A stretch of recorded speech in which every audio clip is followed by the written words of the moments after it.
बिस्मिल्लाहिर्रहमानिर्रहीम। अस्सलाम वालेकुम नाज़रीन। प्रोग्राम सिंध जे मुक़दमो सां गॾु मां आहियां हमीद भुट्टो। सिंध जी जेका धरती आहे, हिन धरतीअ ते सदियुनि खां वठी जेको कुझु वहे वापरे पियो, वक़्त जे लाहन चाड़नि सां जेको कुझु थिए पियो, उहो कंहिंखां बि लिकियलु छिपियलु कोन्हे। हिन मुल्क जे ठहण खां पोइ ख़ासि करे साईं GM सैयद जो किरदारु हिन मुल्क ठाहिण में बि पिणु अहम रहियो आहे। अॻिते हली उन वरी पाकिस्तान खां जेको अलहदगी जी ॻाल्हि कई ऐं जीअं सिंध तहरीक उन जेको वजूदु आंदो, अॼु कॉम्प्रेस सियासत साईं GM सैयद जे ॾाॾाणे खां पोइ कहिड़े हंधि बीठी आहे ऐं ख़ुदि साईं GM सैयद जे ख़ानदान सां लाॻापियल फ़र्द उहा जेका सियासत कनि पिया, उहो सिंध जो मुक़दमो आहे। प्रोग्राम सिंध जे मुक़दमो में अॼु जेको असांजो महिमान आहे, कंहिं बि तारीफ़ जो मोहताज कोन्हे। साईं GM सैयद जहिड़ी कदावर शख़्सियत जो पोटो बि आहे ऐं साॻे वक़्तु सिंध यूनाइटेड पार्टी जो चेयरमैन आहे ऐं सिंध असेंबली जो अॻूणो डिप्टी स्पीकर ऐं निगरान स्पीकर रही चुको आहे सैयद जलाल महमूद शाह। साईं अव्हां जी महिरबानी जो असांजे प्रोग्राम लाइ अव्हां वक़्तु कढियो। प्रोग्राम सिंध जे मुक़दमो में सभ खां पहिरियां मुक़दमो अव्हां जे मथां इहो आहे त अव्हां साईं GM सैयद जे जेकी आहे शख़्सियत उन जा पोटा आहियो। उन जी जेकी शख़्सियत आहे, उन ख़ानदानी विरसे खे त अव्हां संभालियो पिया, उन जा अव्हां वारस बि आहियो, पर जेको उन सियासी विरसो आहे अॼु उन खां अव्हां पोइ ते हटी विया आहियो ऐं सिंध यूनाइटेड पार्टी उन जा चेयरमैन आहियो। हुन वफ़ाक़ खां ॻाल्हि कई, अॻिते हली 60 खां वधीक किताब लिखिया, उन वफ़ाक़ खां नाराज़गी जी ॻाल्हि कई, अॼु अव्हां साॻी वफ़ाक़ जी ॻाल्हि था कयो ऐं साईं GM से जेको सियासी विरसो आहे उन खां अव्हां अलॻि आहियो। उन जो कहिड़ो सबबु आहे? सभ खां पहिरियां मुक़दमो अव्हां जे मथां इहो आहे। महिरबानी। सभ खां पहिरीं त साईं GM सैयद मुतलिक़ साईं GM सैयद 59 जे लॻभॻि किताब लिखिया ऐं मुख़्तलिफ़ अदवार में साईं 20s खां वठी शुरू कई हुई, 25 खां वठी शुरू कयो हुअईं, जेको आख़िरी चई सघिजे थो 2000 ताईं या 91 ताईं हिकिड़ो किताब आसमान। अलॻि अलॻि प्रोसेस में अलॻि अलॻि किताब लिखा।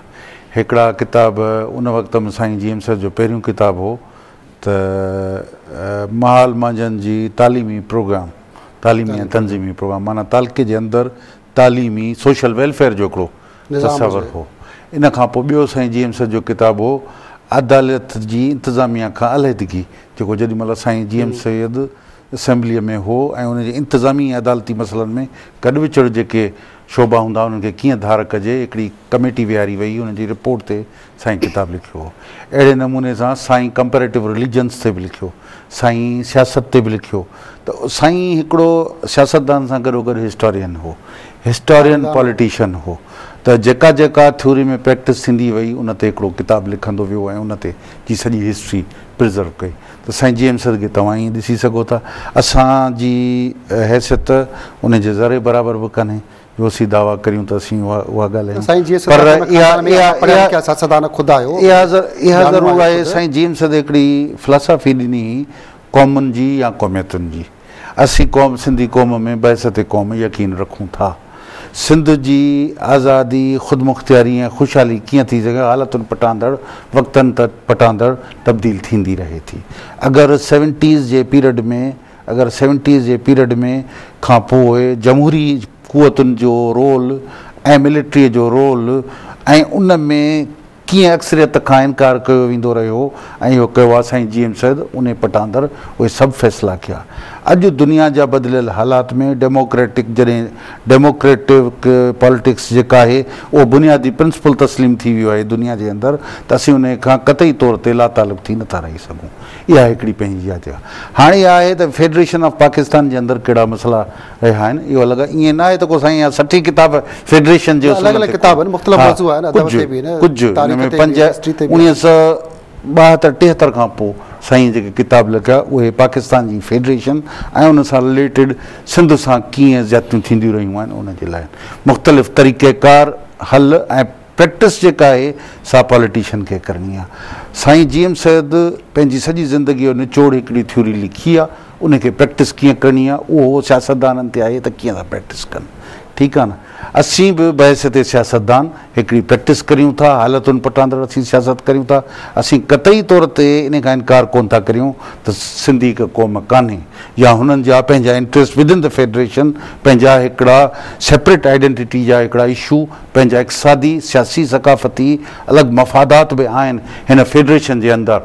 असां चऊं था उहो ज़रूरु असीं ॾिसूं था, पर असांखे 3-4 ॻाल्हियूं ॾिसणियूं पवंदियूं त असांजी क़ौम असां सां गॾु केतिरे हलण लाइ तयारु आहे, क़ौम उहा असां सां छा थी चाहे, असांजी केतिरी हद आहे जेका असीं पार करे सघूं था। असीं उन्हनि हदुनि खे हद नज़र रखी करे असीं उहा सियासत करियूं पिया।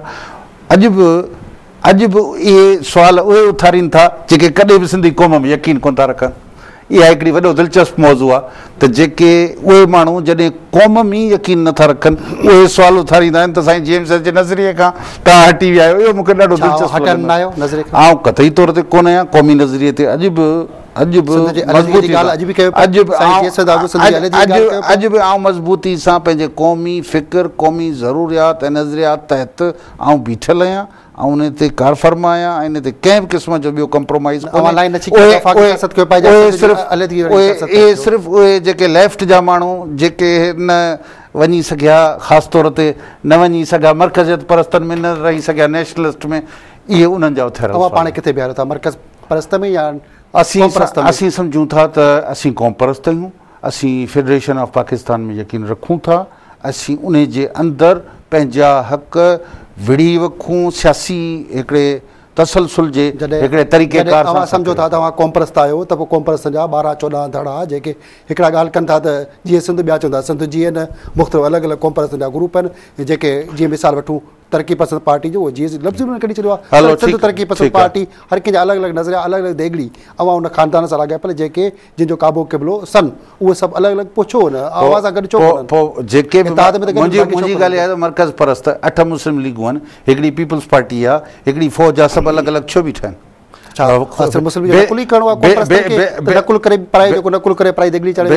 बेसिक खाको त साॻियो आहे न, मज़बूत मर्कज़ियत जो सेंट्रलाइज़ जो खाको आहे, पर हिकु हर को पंहिंजे पंहिंजे तरीक़ेकार सां थो ॾिसे। खाको त बेसिक सभिनी टिनी फोर्सिस जो हिकिड़ो आहे, टिनी ग्रुपनि जो हिकिड़ो आहे। मुस्लिम लीग खे त मुख़्तलिफ़ सगारी इदारियूं, मुख़्तलिफ़ इदारा ॿिया टिया सपोर्ट करे कॾहिं टोड़नि था, कॾहिं ठाहिनि था, कॾहिं मिलाइनि था। क़ौम परस्तनि में बि साॻी सिस्टम आहे त सगारियूं धुरियूं सगारा इदारा टोड़ फोड़ कनि था। क़ौम परस्तनि में थी सघनि था सभु ॻाल्हि कयूं, पर प्रैक्टिस सां हर माण्हू पंहिंजो पाण खे साबित कंदो त हू कंहिंजे चवण ते आहे, कंहिंजे अवां छा था सम्झो? आउं सम्झां थो त प्रैक्टिस घणनि ॻाल्हियुनि जो जवाबु आहे। असीं जेका सियासत में अमल करियूं था उन्हनि घणनि ॻाल्हियुनि जो जवाबु आहे। जेके इल्ज़ामात घणियूं ॻाल्हियूं आहिनि, को बि अगरि आउं तव्हांखे चवां त तव्हां फलाणे माण्हू खां करोड़ रुपया वठी तव्हां मूंखां हीउ सुवाल था करियो, इहो इल्ज़ाम आहे, ठीकु आहे। पर ॻाल्हि इहा आहे त जॾहिं ॿुधो ईअं थींदो आहे, पर आउं तव्हां ते अगरि इल्ज़ाम हणां थो, इन जी कतई तव्हां वटि जवाबु कोन्हे, इन वटि कतई जवाबु कान्हे। जॾहिं तव्हां पाण रेशनल थी करे तव्हां मूंसां गॾु हलंदो, ॻाल्हियुनि सां सभु कंदो, त तव्हां पंहिंजी ॻाल्हि मञण चवंदो त बाबा ईअं न आहियां, इहा ॻाल्हि न आहे। बाक़ी जे अगरि इल्ज़ाम जो इल्ज़ाम दर इल्ज़ाम आहे, इल्ज़ाम जो माण्हू जवाबु ॾींदो रहे, उनजो त को बि कोन्हे। सम्झी करे पाण ॻाल्हायूं पिया त क़ौम परस्त जेके पार्टियूं आहिनि उहे सभु हिकिड़े हंधि गॾु छो नथी थियनि?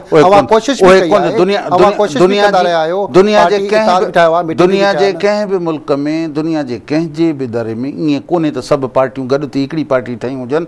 साउथ अफ्रीका जी नेल्सन मंडेला जी पार्टी आहे, छा उन हिकिड़ी पार्टी थी वई? अफ्रीकन न कंहिं हिकिड़े कॉमन इशू ते त गॾु थी सघनि था, पर ॻाल्हि इहा चइजे त जेको आहे सो उहा वञी जेको आहे सो सभु ANC जे माथे थियूं, छा ईअं कोन थींदो आहे साईं। सॼी दुनिया में सियासी पार्टियूं अलॻि थींदियूं आहिनि, फ़िक्र अलॻि थिया आहिनि, कॉमन इशूज़ ते। हींअर बि मुंहिंजे ख़्याल में त कॉमन इशूज़ ते असीं त गॾु आहियूं न, क़ौम परस्तनि जो इतिहाद आहे न, इतिहाद आहे, 4-5 पार्टियूं आहिनि, बाक़ी मुख़्तलिफ़ टांगा पार्टी बि आहिनि, क़ौम परस्त जे इतिहाद सभु थींदियूं आहिनि। जॾहिं कंहिं बि हिकु फ़िक्रे ऐं नज़रिए ते तव्हां 4 माण्हू नंढा या वॾा ग्रुप गॾिजो था, उनखे खणी हलण जो हिकिड़ो ॾांहुं आहे, उहो असीं खणी हलूं पिया, गॾु हलाए हलूं पिया, जेतिरे हद ताईं बि जेको हली सघूं। ऐं जिते डिफरेंस ऑफ ओपिनियन अचे थो उहो पंहिंजी जाइ ते आहिनि, पार्टियूं आहिनि, उन्हनि जा पंहिंजा फ़िक्र बि आहिनि, नज़रिया आहिनि, बेसिक खाको क़ौम परस्ती जो ज़रूरु कॉमन आहे, पर प्रैक्टिस जा मुख़्तलिफ़ तरीक़ेकार रहिया आहिनि। सियासत जे हवाले सां, अव्हां जी सियासत जे हवाले सां, ख़ानदानी सियासत जे हवाले सां, ऐं ख़ुदि सिंध में जेको कुझु सियासत जे हवाले सां वहे वापरे पियो, मुल्क जे अंदरि जेको हिन वक़्तु सूरत हाल ते ॻाल्हाइबो, पर ब्रेक खां पोइ। नाज़रीन, अॼु असां महिमान आहे सिंध यूनाइटेड पार्टी जो चेयरमैन सैयद जलाल महमूद शाह, साण सां खोड़ ॻाल्हियूं कयूं, पर नंढड़ी शार्ट ब्रेक खां पोइ।